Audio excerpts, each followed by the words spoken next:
या घटनेची माहिती मला शनिवारी संध्याकाळी वैद्यकीय अधिकारी सुंदरनगर यांनी फोन केल्यानंतर मी तात्काळ त्यांना उपचारासाठी आधी ते मुलचेरा ग्रामीण रुग्णालयात घेऊन आले. त्या ठिकाणी काही तपासण्या करण्यात आल्या. मी त्यांच्या कॉन्स्टंट टचमध्ये होतो.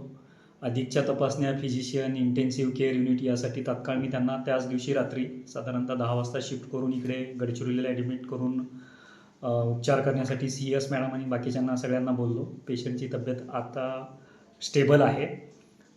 उपचारावर आहेत पण स्टेबल आहे.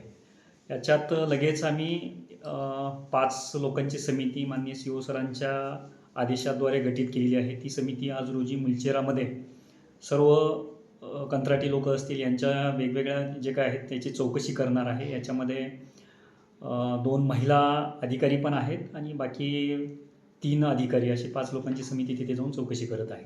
याच्यासोबतच आम्ही मुलचेरा पोलीस स्टेशनला पत्र पाठवलेलं आहे की याच्या अनुषंगाने जे काही त्यांचं स्टेटमेंट असेल किंवा बाकीचं जे काही कायदेशीर कारवाई त्यांनी केलेली आहे त्याबद्दल या कार्यालयाला अवगत करावे असं मी त्याला पत्रात नमूद केलं आहे. त्यांच्याकडून आम्हाला माहिती येईल की आम्ही पुढची कारवाई तात्काळ CO सरांमार्फत आम्ही वरिष्ठ कार्यालयाला कळवणार आहोत, पाठवणार आहोत.